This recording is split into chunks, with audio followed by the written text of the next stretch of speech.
What's up, everybody? Welcome to BioS3 Raw TV. Now, you see the marker board is out. You can see we're going to be talking about protein and amino acids, the essential amino acids specifically. And my goal is by the time that this video is done, that you have a different kind of view on essential amino acids, how they work, and understand how powerful they truly are. And without them, we're screwed. We need to have these essential amino acids. Now, let me go to a little bit of a background. You guys have seen all my EAAs, my BCAAs, the battles between myself and Mark Lobel and I had this debate that was going on for a while. And I think by now in 2021, most of you and most everyone else realizes the things that I was talking about back in 2015 are not just fact, but they actually help people get a lot better, faster results using these EAs instead of the BCAAs. Now, in 2015, I signed with a company called Primeval Labs. I was with 5% Nutrition. I signed with Primeval. We had products that were coming out. We had some pre-workouts that were out. And realistically, there was a BCAA formula that was out. And they were like, luckily, Primeval kind of really wanted my advice. They wanted my knowledge. They wanted what I knew about supplements, et cetera, and stuff like that. So it wasn't like the company calling the shots. Like, we would sit down and have these discussions. And I said, honestly, I believe that essential amino acids are the key. I said, there's all these BCAA formulas out right now. I said, but back in the day, we used to take these horse pills, these liver tabs and essential amino acids that were like the size of my thumb. They were huge. And they were essential amino acids, right? I said, so why was everybody taking those and they got really good results? This is far before SARMs and pre-workouts and all kinds of crazy shit. Why were they able to build these great solid physiques, right? And nowadays, we have more technology. We have BCAAs, we have this, we have that. But the physiques are just not as good. They're bigger, but they're not better. The quality was better back then. So what I did was I went back to the 80s, back to the 90s, started looking at what was everybody using back then. I remember because I was competing back then, not in the 80s, but the 90s. What was everybody using, pretty much across the board, like everybody's using a BCAA now. They were using those big amino acid tablets. So I threw that out there to Primeval, and I was like, you know what, we're going to have to go in this direction, because if people take EAAs, they're going to get better results. If they get better results taking our products, they're going to continue taking our fucking products. So we need to not worry about hype and what people have been told and what money's been spent on advertising from other companies. We need to blaze our own trail, and essential amino acids, that's where it starts. And we put out a product called EA Max. Now, EA Max was one of, if not the first, multi-flavored essential amino acid that was on the market. And I tell you what, we flavored that thing, and it was, to this day, it's one of the best-selling aminos on the entire market still to this day. And it's 2021. Obviously, 2015 is when this started. But it wasn't the fact that we came out with a product. It came out with videos talking about it. And the things that I was saying, although there was science to back it up, was being fought back against me because people didn't understand it. Like, they couldn't comprehend what the fuck I was talking about. Despite me being correct with everything that I was saying, people couldn't comprehend it because of the fact they've been told for so long that BCAAs built muscle. BCAAs were the thing that you needed. BCAAs just pushed really hard through a period of time to where they couldn't comprehend something being better than BCAAs. They couldn't comprehend something taking the place of BCAAs. They couldn't comprehend the whole fact that, what they were doing was inefficient, and they've been doing it for years. Now, that shit just happens. I mean, we have tons of information now that we didn't have back then. And a lot of people did things inefficiently in a lot of different ways because we didn't know any better. But I had a clue, right? Because the information was there. Now, I was ridiculed. I was made fun of. People fought back against me. I had a lot of videos made about me bashing me and the things I said. Fast forward, 100% right. All the companies out now and right now have an essential amino acid formula. All of them. Even the ones that said I was fucking crazy, that made fun of me and fucked with me. All of them have an essential amino acid formula now, because the facts are that you need all 9 essential amino acids, right? All 9 essential amino acids to actually gain muscle. The problem was during the BCAA talk, right? The BCAAs, you had leucine, isoleucine, and valine, right? Now, the BCAAs, this was where all the confusion came in, right? These 2 amino acids right here can be converted to glycogen. So they create energy, or ATP, right? You create your body's energy.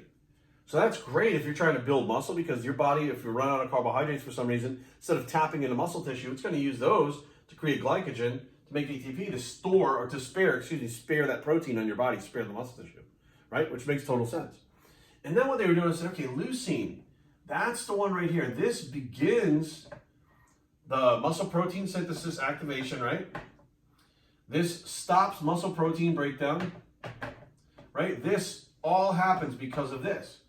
So if we have something that stops the body from using protein and then turns on the building process, this is all we need right here. Boom, we're good. People forgot that you need the building materials once you've turned on the process to build the muscle. Now, I'm so happy that I had run through this stuff and I had put this stuff out so long ago that the internet's forever, guys. So you can go back and check this stuff. You can go back there and check what I'm saying. Recently, John Meadows, rest his soul, on his YouTube channel, there was a new video that came out a couple weeks ago. And I'm assuming what they're going to do with John's channel is everything that the content he created before he passed away, I think they're going to go ahead and release it, little bits at a time. I'm not sure how they're going to do it, but I think they're going to keep releasing that stuff so that, John's hard work doesn't go to waste. I mean, he would have wanted that stuff out there. He put his life, his blood, his soul into the entire bodybuilding lifestyle, that he would want that stuff out there. And I think that's the right thing to do. Now, there was a video put out. Now, John was interested in the AAs, EAs over BCAAs also. And he was putting them in some of his different products. Like, he was aware of what was going on, but he wasn't really out there pushing it because John really liked to have like a paper to back it up. He loved to be able to say, there's a study here, there's data here, there's whatever. But he also was the type of guy to say, hey, science may just not have caught up on it because we've seen this over and over again, and we know how this works. Despite not having any papers on it, this is something in the future science would have to study. So John really was a kind of a combination of a bro scientist and a scientist together. And he put out a video recently. If you go to his channel on YouTube and you go and look, there's a BCAA, essentially amino acid video put out there. And what he does, he says he just wants to go over the data, the studies that have come out that talk about BCAAs versus EAAs. Exactly what I was talking about in 2015. So 6 years have passed, the things that I was talking about and I was ridiculed, to become fact and now have studies and information and data to back it up. Now, there was also a part in what he was talking about, what John talks about, that I couldn't necessarily find any data for, I couldn't necessarily find any studies for when I looked. However, I had a theory at the time that panned out to be true, because that's what a lot of science is. It's a theory, right? You have a theory first, then you go out there and you try to apply it and see what the results are. And if you can get those results over and over again and you can consistently replicate those results, it becomes fact and science tells you what's happening. So the muscle protein synthesis, right, that gets turned on by leucine. My thing was, here's the deal. We need all 9 essential amino acids to build muscle to recover. All 9. We need those. They are needed, right? Again, all 9. We need those. We have to have those. If you remove 6 of those and you give the 3 branched chain amino acids, right? When muscle protein synthesis happens from the leucine, and there is not enough, or there's no essential amino acids in the body, right? Let's say it's during the workout, you get done with your workout, you haven't had a meal for about 2 hours or so, the workout was about an hour and a half, so about 3.5 hours, your amino acid pool is depleted. So therefore, at the end of the workout, when you take your BCAAs and you're using them, the muscle protein synthesis is turned on by leucine, the body needs all of the amino acids, the essential amino acids. It needs all 9 to begin the recovery process and the growth process. My handwriting is terrible with this shit. Anyways, that's supposed to say recovery, that's supposed to be growth, right? If all 9 of those are needed for this, and your amino acid pool is empty, and you have none in there, but you need those, and all you have right now is the 2 branched chains that created the glucose for you to use while you're training, and the leucine, which now triggered the muscle protein synthesis. What happens? Does the body just sit there and, okay, well, we don't have any amino acids, so we shut it off? No. The body needs to recover. It's just been through something physically, so it has to recover. You can't continuously break your body down like that and not recover. Your body is going to recover. It's part of survival. It's not about bodybuilding. So what it does is during this muscle protein synthesis, where it needs the amino acids, it goes after existing muscle tissue to get those amino acids, right? When muscle protein synthesis is turned on. Well, Jerry, what does that mean? It goes after muscle tissue. Your body, if you're not fueled with the amino acids, your body needs to recover. And muscle protein synthesis is switched on because of leucine, because you took a BCAA. Your body will go and break down muscle tissue, extract the amino acids that it needs, will use them for the muscle protein synthesis or building muscle. It'll take the rest of what it's not using there, put it in the amino acid pool, which then eventually will be used up again for other bodily functions and stuff, not your muscle building. And it will actually cause the muscle growth from the muscle that was already on your body. So let's say, we can look at it like this, right? Let's say you start out here on your workout, right? This is the amount of muscle mass you have right here, right? This is the existing muscle mass. And as you're breaking down muscle tissue, you're training, right? Technically, you're in a deficit. Technically, you're doing this, right? You're losing muscle mass because you're training and breaking up muscle tissue, but you're taking a BCAA.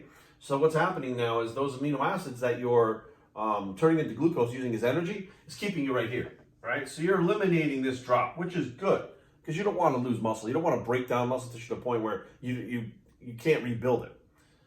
So now we get to this point where the workout is over and the BCAAs are not being used anymore because you've used up all the BCAAs that you took in. Muscle protein synthesis is activated at this point right now, right? Post-workout, your body needs to recover and then grow. But it does not have the 9 essential amino acids. So what it does is it taps into muscle tissue right here at this point and starts taking muscle tissue. Now how far that goes down, I don't fucking know, who knows? But it'll go down as far as it needs to get those amino acids because of the muscle protein synthesis activated by the leucine from the branched chain amino acids. So it will actually break down muscle tissue. So you're trying to build up to where your muscle mass is up here now, right? That's the whole goal, is to increase your muscle mass. So you right now, the best you can do while you're training is to try not break down too much muscle tissue, right? Put the amount of stress on the body, let the body adapt, let it recover and grow. However, now, by playing with the BCAAs, you've dropped down into this position here, where you've lost more muscle mass. So now you have this much room here to go before you can even go up to get to the new spot where you want to be in build. You're literally spinning your fucking wheels by taking a BCAA during your workout. Now, here's my thing. Me, personally, my personal opinion is, why the fuck, if you need all 9 essential amino acids, why would you only take 3 of the essential amino acids of BCAAs? Why, when they're readily available, you can get them in flavored drinks, they're easy to take, why would you only take the 3 when you could take the full 9 and make sure you have every effect? Why? Why would you do that? Tell me why. Explain it to me. Other than maybe it tastes a little better because essential amino acids are harder to flavor, right? Why would anybody do that? Like, it doesn't make sense. Once essential amino acids can be flavored and used in a scoop in water like that, it makes BCAAs pretty much obsolete. It just does. A big reason why BCAAs even existed is because the flavoring systems for essential amino acids were so bad, you couldn't flavor them. They tasted like ass. Nobody was going to buy them and drink them. But the BCAAs, when you removed some of the other amino acids, you could flavor those. Those taste great. People didn't even know that they were using BCAAs. I mean, they called it BCAAs. They were aware of it. But they're putting it in their water and not even knowing what it was doing because it was flavored so well. They liked the taste of it. My ex-girlfriend used to dump the lemonade ones in her thing all the time. Didn't even realize the BCAAs could be doing something to her body. Just like the flavor of it had no calories, right? So people aren't even aware of what they're putting in their body or why they're doing it or what it can do. So now we have pretty much made BCAAs obsolete when this comes around, right? Oh, excuse me, this over here, which are all these 9. So these 2 right here. So my thing is this. Let's say you take BCAAs out and now you won't be able to maintain this line, right? You won't be able to maintain your muscle mass. You'll be right from the beginning of the workout starting to break it down, right? Starting to break it down. You recover between sets, break it down, right? So let's say without a BCAA, now you're down here, right? So now you have all of this to recover before you can even grow to get to this point with your new muscle mass. I know there's marker everywhere. So what do? Super simple, super old school, very easy fix. Something that most people will not even think of, some people are even scared of. Say, this is your muscle mass again, right? This is your muscle mass, okay? And this is where you want to be up here, right? What you want to do is avoid being down here by breaking down muscle tissue, right? So with nothing with your workout, you're going to be going here, right? Which means you have to go all this distance back up to build, right? Taking the BCAAs, you maintain here. So basically from there, you just need to make sure you get your amino acids to build from there up. When you take in nothing, you're going like down here again, like the BCAAs, excuse me, without the BCAAs, right? So when you're coming down here, this is when I say you're taking the BCAAs, because your body technically is maintaining during the workout, but after the workout, if you don't get all the essential amino acids in, your body's going to go all the way down here again and have to come all the way back up. So what is the solution? Well, if you're taking the BCAAs and you want to take the muscle protein synthesis out of it, because that's what brings you down and breaks muscle tissue down, right? By looking for more aminos activated by leucine, muscle protein synthesis, you're tearing down muscle tissue to get amino acids to rebuild. You take a carbohydrate supplement. It's that fucking simple. About 25 grams roughly. 25 grams, let's say maybe 35 grams at the most. You take that carbohydrate supplement during your workout, and that keeps your body from tapping into muscle, which means you're not going to be going down into catabolic state. I mean, training itself is catabolic, but the idea is you're not going to break the muscle tissue down so far like you didn't take anything. Because those carbohydrates will be fueling your workout. You won't have to use the muscle for energy, the muscle to get amino acids to make glucose for energy. You won't have to do that, right? And since you're not taking the BCAAs, muscle protein synthesis won't be kicked on from the leucine alone, which means you won't break down muscle tissue again. Which means the ideal situation, my personal opinion, is to make sure you have a carbohydrate during your workout, before, during your workout, and after your workouts, right? The peri-workouts, carbs, right? If you want to get cute and really accelerate stuff, you add your essential amino acids into the carb mix, okay? Because now what's happening is your body has all the essential amino acids. One of those essential amino acids is leucine. So that is going to switch on muscle protein synthesis a lot faster. And when you have all 9 amino acids, your recovery process will happen a lot faster and your muscle growth will happen a lot faster. So these are the things that people, it's about calories. It's about a calorie this, calorie that. Do you have any idea hormonally what happens to your body when you fucking pick up a weight? I can't even grasp the concept that people don't know this. So I train clients in the gym. I train very few clients in person nowadays. I train people that are very serious about training, that are usually people that fail with another coach and then they wind up hiring me. But I say, okay, we talk about recovery. I say, explain to me about recovery. And they'll say, oh, recovery. I'm like, when, between workouts, you recover. And I think that's where a lot of it ends. And I say, okay, well, tell me what happens, right? For you to grow new muscle tissue, how does that happen? Well, I got to go to the gym and then eat my food. Okay, cool. That's the basic of it, right? But you got to go to the gym, give your body stimulus, right? Right. Okay. Then you have to be done with that stimulus. You have to leave that stimulus alone. Let your body recover, give it the fuel and the recovery needs that it needs, as far as amino acids and supplements and vitamins and all the things it needs, in order for it to recover first. Once your body is fully recovered, then it builds muscle after that. Growth comes after recovery. And you look at them, and it's like that emoji, like, they don't know that. And I'm like, how? You're trying to build muscle, but you don't know how muscle building works. Interesting, right? So now we get to that point where, they don't understand recovery as far as how muscle growth works. Well, then they don't understand what's happening in the gym while they're training. So my next question to them, and I was just with a client on Saturday, we went through this whole thing. She could attest, right off the bat. I said, all right, let's say we're in the gym, right? I said, okay, all right, you're curling, all right, you're done. You put that weight down, you're done. What happens? And they're like, I don't know, you take a rest for your heart rate to come down. Yes, that's correct, but what happens? Between sets, as soon as you put that weight down, your body doesn't know another set's coming. Okay? It doesn't know. It thinks everything is done. So what happens? The recovery process begins as soon as you put that weight down. Your heart rate starts to come back down. Your body starts to recreate energy again and get ready, right? You'll notice the burn from the lactic acid goes away. That's your body accessing energy, creating energy, right? That's the caustic effect of your body creating energy. Well, the burn goes away because your body's recovering, getting ready to do it again. So your body actually recovers in between sets. Hang on a second. So if your body can recover in between sets, you can use that to your advantage to have better, and when I say better, people don't even know what good workouts are, but have better workouts that are more productive by understanding how that recovery works. So you put that weight down, your body recovers. There are a lot of people that seem to think if you move fast between sets, it's intense. You increase the intensity. Well, you increase your heart rate. You increase your cardiovascular intensity. However, muscle-wise, you may feel more pain because of the lactic acid that's building up and not clearing the muscle as fast, but that has nothing to do with muscle tissue being built whatsoever. You're creating energy.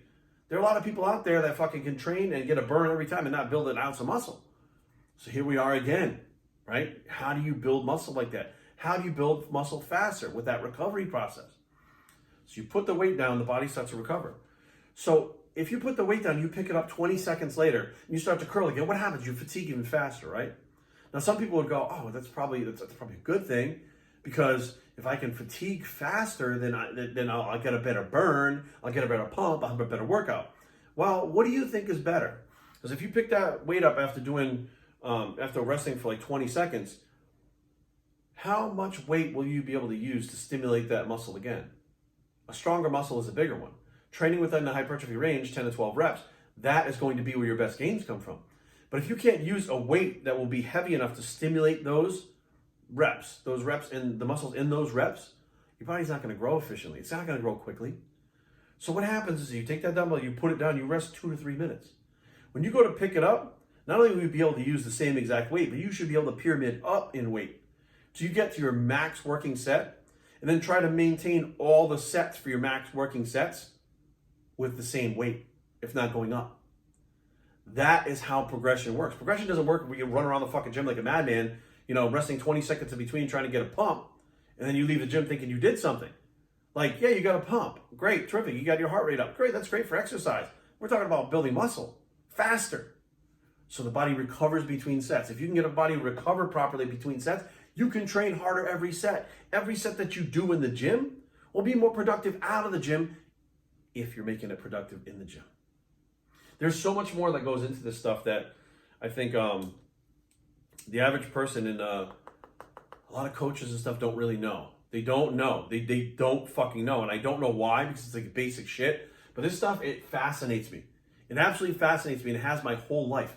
When I was younger, I was all about, how do I build muscle, but why? Why does this work? Why does that work? Why do I do this? Why do you do that? But why? And I started getting all this stuff, and I started learning things about the body that didn't have any kind of studies to back it up. John Meadows posted those studies. He talks about them openly. He talks about the body breaking down muscle tissue due to the leucine activating the muscle protein synthesis. He talks about the studies that have shown that to be correct.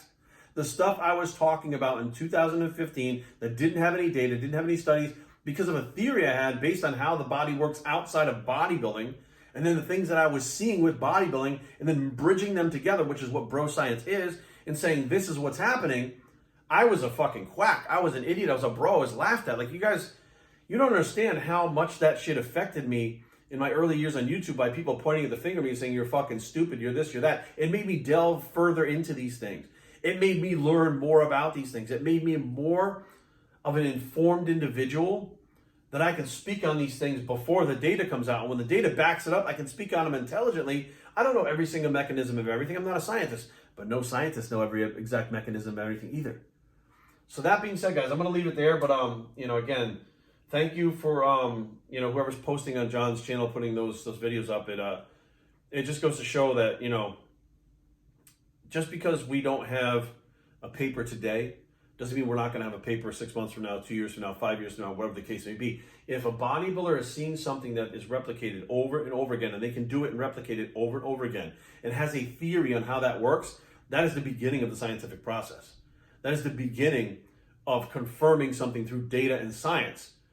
A hypothesis, a theory, whatever, how the fuck you want to say it, right? You want to be fancy or just be not? I'm not a fancy guy. The bottom line is you have an idea, you have a concept. You go out and test that concept. Well, you may not know every exact mechanism, but you have a concept in your head and it's fucking working, right? The physical aspect of it is working in the gym and it's working over and over again out there with different people. There's no way you can say that it's fucking bullshit. Now, you can be the science people that want to wait and confirm it later on. That's cool. Well, here we are. 2021, it's been confirmed, the stuff that I talked about, and it just goes to hammer home again. Essential amino acids are essential, which means you need to take in all 9 of them every day, but they're essential. They are one of the most powerful things for muscle growth, and they're the most important thing for muscle growth. essential amino acids. And I'm going to leave on this note right here. Think about it like this. If you want to understand the power of amino acids, how strong they are, what a difference they make, right? Let's look at it like this. This is something that by the time I'm done talking about this, most people, when I do this presentation right here, their jaws are on the floor because they never really thought about it. The information is right in front of our face. We just need to sit down and just absorb it, right? And think about it. And stop arguing with each other about dumb shit, right? Again, this might be, and some people are going to go, yeah, Jerry, no shit. Okay, cool, you're on the same page with me, fine. But the people that don't, check this out. So right now, this morning, I weighed in at 221 pounds, okay? Now, out of 221 pounds, I'd say, shit, maybe about 185 pounds of that might be lean muscle tissue. Somewhere around there. Okay, so now 185 pounds of lean muscle tissue. Let's say, and again, we're just spitballing. Let's say out of that muscle, this is lean tissue. Includes bone, hair, and water, all that shit, right? Anything but fat mass. So let's say we're just gonna say that this is all muscle, right? It's all muscle tissue, empty muscle tissue, right? 185 pounds. So let's say we go by the old rule of 1 gram per pound of body weight is your protein needs, which would be 185 grams of protein, right? Now, this is 185 pounds, okay? Pounds. Hang on. So, when you break this down, 185 pounds, right? 1 gram per pound, that comes to 1,000 milligrams, right, of amino acids. So 1,000 milligrams, think of how small milligrams are in measurement. 1,000 milligrams make up an entire fucking pound of muscle tissue. Think about that, just in a weight aspect, right? Now, there are other things, of course, that make up muscle tissue, water, etc., all these different things, right? But regardless, 1,000 milligrams of amino acids make up 1 gram of protein, quote unquote, that coincides with 1, and of course, protein itself, if you have 1 gram of protein, technically it's not 1,000 grams of amino acids because you have to take all the water out of it, you have to take all the things that the body will excrete and just pull the amino acids out and get rid of everything else that it doesn't need. So you're looking at even less, but we're using 1,000 milligrams, right? So 1,000 milligrams of amino acids can create 1 pound of muscle tissue. How powerful is that ingredient, the amino acid? That so little of it can literally create something that is so much bigger, so much more powerful, but you need to have this little tiny amounts of this shit to make everything else work. And that's just your muscle tissue, not including your hair, your skin, your nails, dude, think about it, your tendons, your ligaments, all of that stuff, amino acids creates it all, right? So those little milligrams of amino acids create pounds and pounds and pounds of living tissue. I'm going to leave you on that one right there. So if you don't think amino acids are important, you're sadly mistaken. Hang on. If you don't think essential amino acids are important, you're sadly mistaken. BioStraining@gmail.com. Leave comments down below, but don't fight. BioStraining.com is the blog, and EAs all the way bicep. And we are out.